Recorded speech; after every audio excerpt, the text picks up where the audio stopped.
What has surprised you about evil?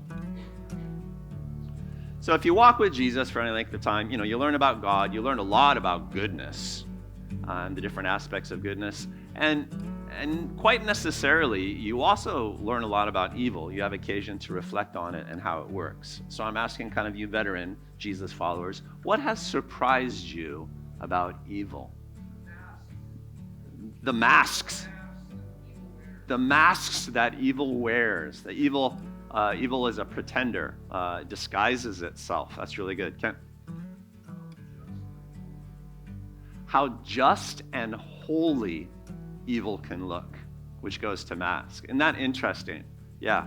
Who's that in the back? I can't see. Oh, Charlene. You're still surprised that it exists.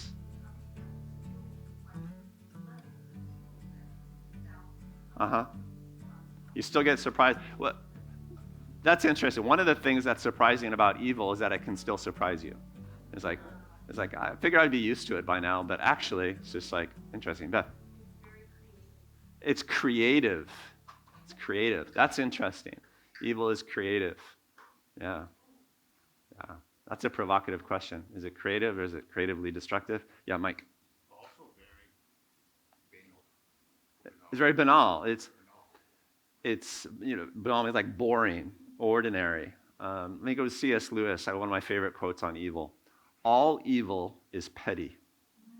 That you think of great evil being lordly and almost majestic and powerful. Actually, it's just the snotty-nosed bully in middle school. That's all it ever is.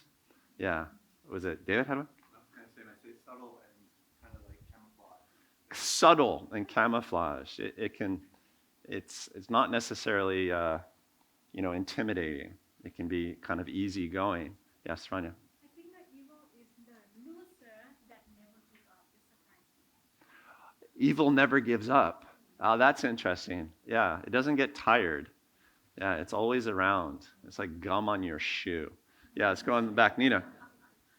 We humans are no dummies at self-rationalizing. We humans are no dummies at self-rationalizing. It's like you can excuse it easily, right? And that's kind of surprising. Yeah, Karen. I found it manipulating me. It manipulates you. It pulls your strings. It's a con man, evil. That's it, John. Even some of the most well-intended and pure Christians have some. The most well-intended, pure Christians can have some of it. It lurks everywhere. Like, it touches everything. Yes, Robin? I'm surprised that it's still allowed. I'm surprised that it's still allowed, right? Because this is like, a big one. Like, if there is a righteous God, wouldn't he just eradicate it? And if he doesn't eradicate it, like, what's the deal? Is it evil? And so its existence is a conundrum that in its existence in and of itself is troubling and fatiguing. Last one, in the back.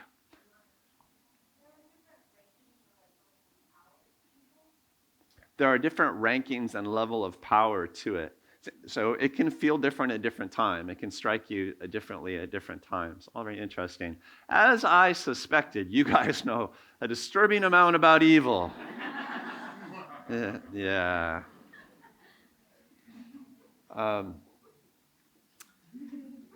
Do you remember how you encountered it at the beginning? Like when you were young and what made you first thinking about evil? I actually don't. As I shared in this sermon series, I remember the moment I first realized that people die. I don't remember the moment when I realized what evil was like or that there was evil in the world. I think, we have some idea of good and bad that we form like really, really early in life. Maybe it comes from comfort and discomfort. But I do remember kind of having this instinctive sense about it. And reflecting on the passage that we're going to go through this week, I was recalling a story from my own life. I was 7, I think I was about to turn 8, or maybe I had just turned 8, and I was living alone with my grandmother at the time. We were living outside of Sacramento, California, this kind of rundown neighborhood. And I was out wandering the neighborhood one day, and I wandered into this empty field. and really tall grass. I remember it being really tall, but of course I was short, so it probably wasn't that tall, but it was kind of up to my face. And I stumbled in the middle of this abandoned lot, this empty field. Somebody had built this clubhouse, sort of like scrap lumber and cardboard was there. So I just kind of discovered this in my new neighborhood, and had a little door. So I scratched down and I walked into the clubhouse just to see what was there, and it was wallpapered with Playboy centerfolds. And it was the first time I had ever encountered something like that. Back in those days, pornography was Playboy. It's like that was all we had. And I was just like, I'd never seen it, but I immediately knew what it was. I remember this instinctive anger came out of me, this little 7-year-old kid. It just really made me angry. And I probably could not have articulated why, but it was automatic. It was instinctive. It was just from the Spirit. And I just started tearing it down. With my little fist, I just started tearing down this centerfolds, and I bundled them all up, and I remember I kicked dirt on them, and then I went outside and I tore down the clubhouse, and I stomped it, and I didn't know who it belonged to, and then I just left. Never told anybody about it. Man, those were the days, right? Those were the days when my reaction to evil was just like simple and pure and just right on and automatic. I was a little less sullied than I am now. Now, if I had an experience like, I'd probably just crack a snarky joke and think nothing of it. My tolerance has improved or gotten worse. I was Hugh Hefner, the guy that started Playboy, the pioneer. He died a few years back, and I remember reading through his eulogies. And I remember reading like one in the Atlantic while they were posted online, and he was lionized as sort of a pioneer of sexual freedom. And I can remember in the 70s and early 80s when he was still vilified as an exploiter of women. And somehow in our lifetime, in our generation, if you're about my age, that industry has gone from exploitive and shallow to empowering of women. This line from an Atlantic article said that what he did was how do you say it? His movement considered feminism a sister movement because it empowered women and freed men from shame and guilt. And that's kind of where he sits in current morality. And all that's happened in my lifetime. Is it exploitation or is it empowerment? Is it the cheapening of women or is it my body, my power? And that's just happened in our lifetime, the way we think about that particular form of evil. And I'm thinking about this today because we're in this sermon series on Revelation, and we're introduced to a new character in the book of Revelation. We're going to be in Revelation 17 today. And it's a character called depending on your translation, the harlot of Babylon. It's this figure that this larger-than-life sort of figure of what in that day would have been considered a temple prostitute. Religions all over the world have temple prostitutes. Sometimes they're women, sometimes they're men. Well, rarely men, but often boys. There's true of primitive religions all around the world. So the idea of this very attractive woman who's also murderous and kind of shameful, looks kind of clean and seductive on the one hand, but is really massively destructive on the other hand. And it's about, two faces of evil, masks, or evil that looks holy, looks like freedom, but is actually death, that sort of thing. And Revelation has quite a bit of meditation upon that. As I explained in the series, Revelation is mostly about the great reality that is behind the curtain, that everything that we see in this world is not everything that there is. We're facing a great coming reality called death, and death is a passageway into something that is a bit more real for everyone. So that's the initial meditation. The world is presented as something that we have to overcome. There's a picture of salvation in the book of Revelation, but it's not the sort of salvation like accept Jesus and be forgiven. It's the sort of salvation that comes from overcoming all of the evil against you. You have to be an overcomer if you want to make it. And then in the bulk of Revelation, kind of the middle part, has 4 visions of the same thing. It's the same idea presented in 4 successive visions and slightly different symbolism. And every vision is basically the suffering that is in the world is in some part sent by God himself. And the reason God sends suffering into the world is to motivate us to be fighters and overcomers, to provoke faithfulness in the face of pain. So it's about overcoming. And those visions get sort of progressively grander. It shows the intensity of the opposition that comes. Last week we looked at vision number 3, which taught us that the evil that comes against us in the world is not just like a personified evil, just like, the devil. The evil that comes against us in the world is actually systemic. It's the whole world system. We need to overcome the entire world. You can't trust any facet of it. It feels very totalitarian. That's not a word that existed back in the day, but if it did, it might have been in the book of Revelation. Evil is a totalitarian dictator. It wants to control every facet of life. It's sneaky that way. Well, this week we get the 4th and final vision of this thing in the book of Revelation, and we get to see the spirit that sits atop this great system of murder. And that's what it is. The world system is described as like Murder, Inc.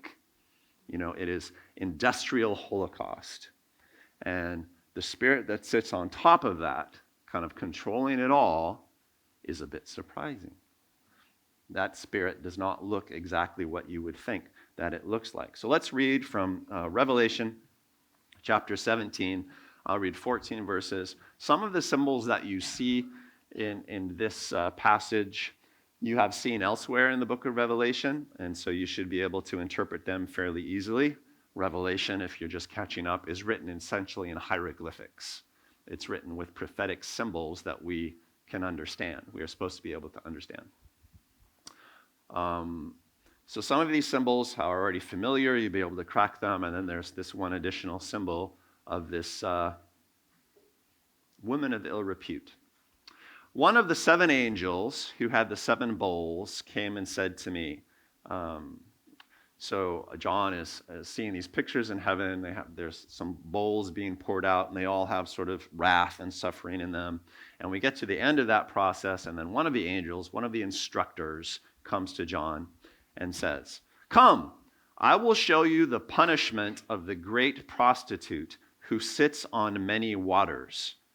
Well, that's new. What the heck is that? With her, the kings of the earth committed adultery, and the inhabitants of the earth were intoxicated with the wine of her adulteries. So John says, the angel says to John, all right, now you've seen all of these great glories of heaven, you've seen the great suffering of the earth. Now I'm going to show you kind of the linchpin spirit. And the linchpin spirit is going to be in the form of this prostitute with which all the kings of the earth, all the powers of the earth are committing adultery. And she's sitting near many waters, which means she's a global enterprise, right? With all the oceans, all the rivers, wherever travel happens, this woman, this symbol, has authority, and all the kings of the earth committed adultery with her. And this is a way of describing the world system. All right, so that's the thesis statement, and then this happens. Then the angel carried me away in the spirit into a desert or a wilderness. And there I saw a woman, this is her, sitting on a scarlet beast, a scarlet being the color of ill repute. The beast, we have already read about the beast in the book of Revelations. The beast represents the world system, the evil world system. So this is on top of the beast. So this is like the king of it all and the queen of it all. This woman, sitting on a scarlet beast, was covered with blasphemous names and had 7 heads and 10 horns. Well, we already kind of know what that is. That beast that represents the whole system of the world. It's got its tentacles everywhere. The woman was dressed in purple and scarlet, very festive colors, party colors, and was glittering with gold. So very fancy, precious stones and pearls. This is a very attractive lady, in other words. This is like Hollywood red carpet sort of adornment. And she held a golden cup in her hand. So, very extravagant party. Filled with abominable things and the filth of her adulteries. So everything looks great, but the sustenance is toxic. This title was written on her forehead. Mystery, Babylon the Great, the mother of prostitutes and of the abominations of the earth. So the juxtaposition is striking. You get this, think of like this really sexy Hollywood starlet at a party, like a magazine cover with, the glitterati coming out for, I don't know, an Oscar party or something. Didn't the Oscars happen recently? And it's like that sort of thing. But then you kind of see a label. This represents Babylon, which is like the canonical evil city of the world, and the mother of prostitutes, the mother of abominations. It's like, this is the source of it all. This spirit is the source of all the grossness, is what we're getting here. And I saw that the woman was drunk with the blood of the saints. All right. Ooh, that's disgusting. Right? She's tipsy. She's intoxicated. She's been partying. Well, what's gotten her high? Torturing Christians. So this is like, Holocaust level stuff. Makes her happy and joyful. The blood of those who bore testimony to Jesus. And when I saw her, I was greatly astonished. And that's interesting. We're going to come back to that in a second. But John has seen incredible things. John has seen the throne room of heaven. John has seen celestial creatures. He saw stars fall from the sky. John has seen the drama of the ages unfolding. He's had global visions, but this vision astonishes him. Something about this flabbergasts him. So we'll get back to that in a second. And then the angel said to me, "Why are you astonished? I will explain to you the mystery of the woman and the beast she rides, which has the 7 heads and the 10 horns. The beast which you saw once was, now is not, and will come up out of the abyss and go to his destruction." So once was, now isn't, will come again. More on that in a second. The inhabitants of the earth whose names have not been written in the book of life from the creation of the world will be astonished when they see the beast. So they won't be astonished by seeing sexy starlet evil demon woman. They'll be astonished when they see the beast, which once was, now isn't, will come. More on that in a second. So they get astonished for a different reason, in other words, the ones who aren't following Jesus. This calls for a mind with wisdom. The 7 heads are 7 hills on which the woman sits. They are also 7 kings, 5 have fallen, 1 is, and the other has not yet come. But when he comes, he must remain for a little while. The beast who once was and now is not is an 8th king. He belongs to the 7 and is going to his destruction. Is that clear? It is if you're kind of used to reading this stuff. So this calls for a mind with wisdom. In other words, all right, think this through. This is a riddle. You guys should be able to crack it with just a moment's thought. The 7 heads are 7 hills on which the woman sits. In the Bible, cities or regions represent systems. So a city of 7 hills kind of represents this beast of Babylon, this evil global campaign. What's a city that sits on 7 hills? Rome. There you go. I knew there'd be some world travelers. What's another city that sits on 7 hills? Trivia buffs. San Francisco. Yeah. And so what the Bible is saying is that there's a template here of really wicked totalitarian cities sitting on 7 hills, right? Like they once were, sometimes they're not, but they're going to come again. In other words, there's this sort of template for evil systems. Think about this. This woman sits on top of it. Like, you guys, what the prophecy is saying is here is like, you guys are persecuted by Rome right now in the 1st century AD, but it's not Rome. There'll be lots of Romes through the ages. What happens is that cities grow up and they're controlled by this spirit, evil spirit of seduction. So that's what you're actually fighting against. There'll be kings that come. Right now, you might think that, 5 kings have passed. You have a king. There'll be one in the future. You're telling yourself what has been won't last forever, and that's true. But, then there'll be another system that will be like an 8th king, and he'll have his own progeny. So what the prophecy is saying here is like, this is just kind of how it works in the world. Right? These things come, they go, you can count them, but once they're done, they just start over. There's always, a system. There's always a city that dominates the earth with its vileness. You get the idea? That's kind of what it's saying. The 10 horns you saw are 10 kings who have not yet received a kingdom. This is about the future. But who for 1 hour will receive authority as kings along with the beast. In other words, this will happen again and again through the ages. They have one purpose. All of these people that kind of play into this system, all of these people that are captured by the evil harlot seduction of the age, they have one purpose and will give their power and authority to the beast. They buy into the beast and they empower the evil system. What is that purpose? They will make war against the Lamb. The Lamb, of course, being Jesus. But the Lamb will overcome them because he's Lord of Lords and King of Kings. Like he's the real one. And with him will be his called, chosen, and faithful followers. To describe this great global evil system, but yeah.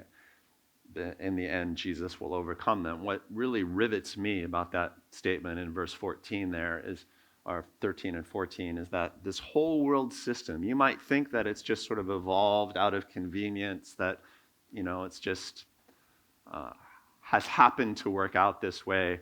But the prophecy says, no, it's designed to destroy Jesus and his faithful followers. The entire world is bent to that one aim. Which is an astonishing claim.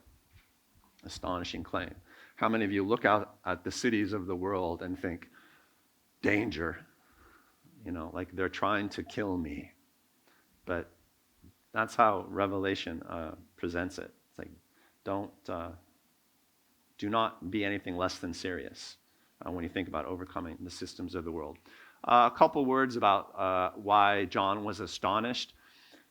John has been shown in successive visions all the evil of the world, right? He's been shown that there's a system designed to stamp out faith on the planet. He has seen great and epic things. And then this is a final vision of the beast, and then he sees this woman sitting on top of it, and she's presented as an attractive prostitute, a seductress. Not like this wouldn't be like a sex trafficking victim. Right, someone who's forced into the trade. This would be someone who's honored for what she does, a courtesan or a temple prostitute, somebody whose job in society is to be seductive and corruptive. So, very disreputable. I think John is astonished when he sees her because of this. If I were to describe to you a totalitarian system designed to murder every Christian on earth, and then I said, I want you to visualize the spirit that sits atop that and runs everything, the image that would pop into your head would probably look a lot like the Grim Reaper, right? You'd look like Freddy Krueger. People still know those movies? No? You're too young? Who's the boogeyman these days? The Joker? Nah. Anyway, the Grim Reaper, right? The guy with the sickle and the dark hood, right? You would think that the spirit atop of Holocaust Inc. would look like murder incarnate, right? But the spirit that sits atop Global Holocaust Inc. doesn't look like murder incarnate. The system that sits atop Global Holocaust Inc. looks like a beautiful Hollywood starlet, decked out perfectly, having a good time, drinking from gold. It's like, this is the person I want to party with. This is the person I want to be like. This is glamour itself. This is that person who's like, looks beautiful, but sits just outside traditional morality and so feels all the sexier because she's just a little dangerous, you know what I mean? Right? That's the spirit that sits atop of all the evil. That's the mask anyway. It doesn't look like murder. It looks like a good time. It looks a little titillating.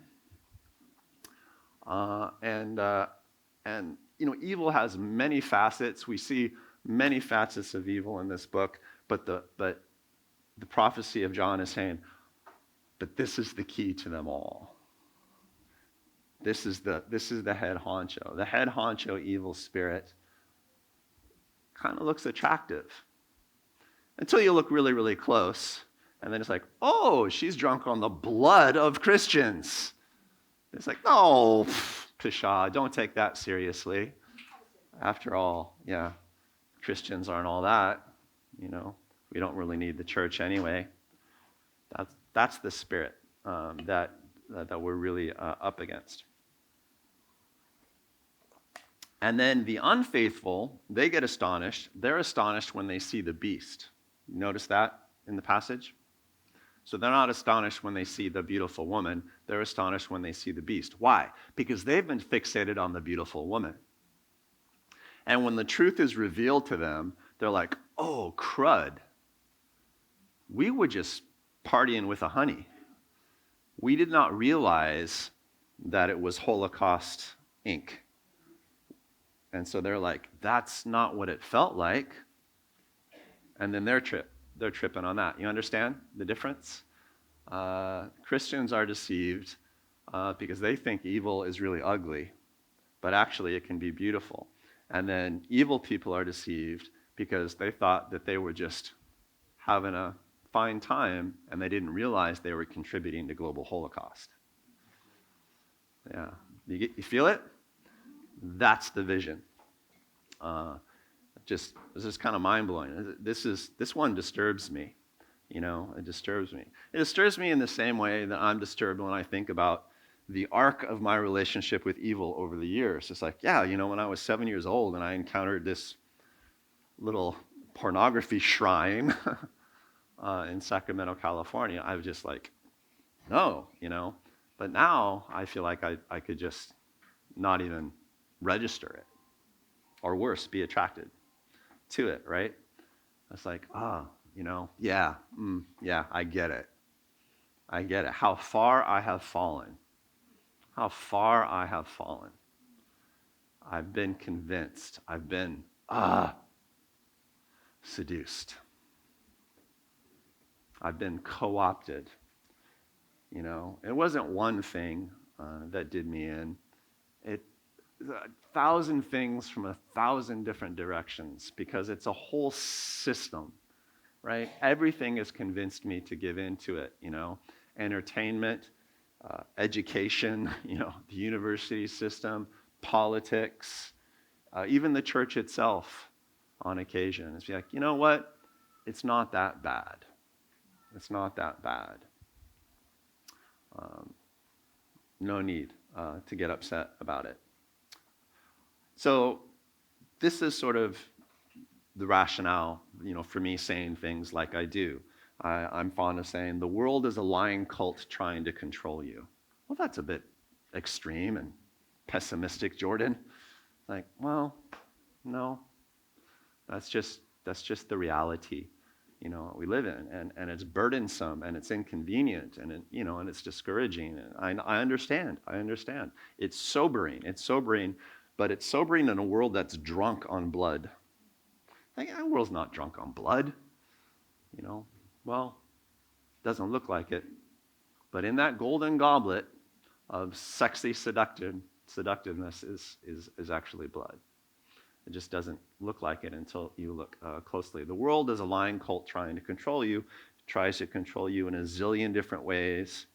It tries to control you systematically. But on top of it all, the driving ideology of evil is to present itself in a not so serious way. It presents itself as a party girl or a party boy. Hey, just relax. You deserve a break. Just don't be an extremist. Don't be a fanatic. Don't be a zealot. Come on. That's the driving ideology of evil. And the job of the great prostitute of Babylon, the mother of all prostitution, the mother of all adulteries, is to make evil look good. That's her job. That's its job. Make evil look good. And probably to make righteousness look bad. And it just tickles me that in the face of that, Jesus shows up dressed in rags, looks like a poor beggar. We're told by the Old Testament prophets there was nothing attractive in him that we should desire him. That's how God appears, complete opposite spirit. This came up, I'll end with this passage from Genesis 4. It came up in our HANA group Wednesday night. We were discussing the Revelations package. This is the story of, really it's the story of early humankind. It's the story of this guy named Lamech, who was one of the great-grandsons of Cain, the murderer of Abel. So in Genesis 4, you get these boring genealogies. And I find this one kind of entertaining. So, the story of Cain and Abel. Cain killed his brother. And Cain got a mark of grace. And then he went out and he built a city, a Cain city. The city was named Enoch, but it was sort of a prefigurement of the city of Babylon, a representative of the evil system of the world. And to Enoch, Cain's son, was born Arad, and to Arad was born Mehujael, and Mehujael was the father of Mehushael, and Mehushael was the father of Lamech. So far, so boring. And Lamech, it says this in Genesis 19, and you would think, what? Why is this in there? Lamech married 2 women. Up until that point, 1 man, 1 woman. But Lamech was an innovator. Lamech married 2 women. And the implication is he got a little grief for this. It's like, dude, can we do that? I thought the bond is like 1 mate for life sort of thing. And he's like, hey, 2 is a party. Lamech married 2 women, one named Ada and the other named Zillah. And Ada gave birth to Jabal, and he was the father of those who live in tents and raise livestock. And his brother's name was Jubal, and he was the father of all that play the harp and the fruit. Humans were inventing things. And Zillah also had a son, Tubal-Cain, who forged all kinds of tools out of bronze. There's a lot of information here. Tubal-Cain, in a different language, was translated as Vulcan, and he became the god Vulcan, worshipped as a god who was the forge god. Anyway, and Lamech said to his wives, Ada and Zillah, listen to me. Wives of Lamech, hear my words. I have killed a man for wounding me, a young man for injuring me. If Cain is avenged 7 times, then Lamech 77 times. Remember, Cain had a mark of grace. But in ancient Hebrew, there is no distinction between statements and questions grammatically. So this is a mistranslation. The way it should read is, Ada and Zillah, listen to me. Wives of Lamech, listen to me. Have I killed a man for injuring me? If Cain is avenged 77 times, he actually killed somebody. Cain did.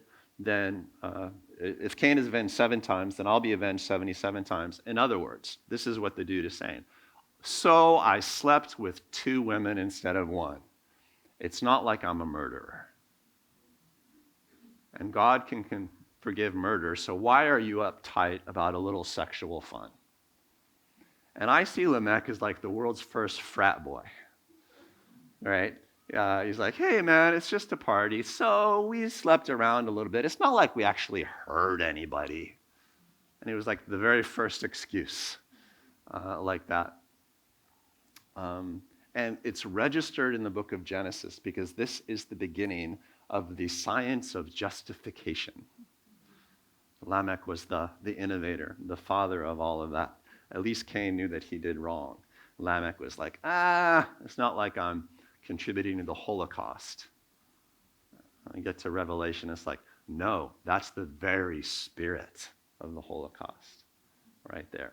So I like to leave you with one thing to think about, and this has been such an uplifting sermon. Satan is a moralist. Evil feels different ways. Evil can feel really petty. It can feel like anger. To me, it often comes out of grumpiness. It can feel ordinary. Evil can feel many different ways, but great evil, epic evil, always feels like justification. Great evil always feels like justification. It always comes with a spirit of justification. Just having a little party. And so, if you're a spiritual traveler and you find yourself, justifying, it's not like I killed someone. They gotcha. They gotcha. Or when you're looking at great evil in the world and you hear people trying to rationalize it, it's like, it's actually the rationalization that kills hordes of people. Because if you could see it as it was, you'd be flabbergasted and astonished. The ugliness would amaze you. But the rationalizations and the justification, see, that's what keeps you from seeing the truth about things. And so great evil always feels like justification. It's gussying up blood. It's gilding a cup of blood. It's putting jewels and glory on an adulteress or an adulterer. That's the spirit of it. That's the essential spirit that we're up against. That is the focal point of the battle of the ages. So what you want to do is get on Jesus' side of that battle. And the opposite of justification is, it's honesty, it's repentance, it's humility, right? That's why we do that. Is because if you're someone who's cultivated a spirit of kind of confession and repentance, then you are fighting against the spirit of justification. And the enemy can't touch you anymore, right? It's not that you're perfect, it's that you're just not playing at justification. And that is the very heart of Christianity. That is the very heart of it, right? That's grace. The opposite of great evil in this world is not great goodness so much as it is honest grace. Just being honest about what the situation is. Yeah. So, Father, I pray for nothing more this morning than a spirit of honesty. I mean, goodness gracious, none of us are perfect, Lord. And like me, a lot of us have fallen. We are not indignant against evil as we ought to be. We're not even as good as we were, maybe when we were kids. All have sinned and fallen short of the glory of God. But at least, Lord, deliver us from false justifications and rationalizations. At least that, Lord. So that we can end on the right side of this cosmic battle.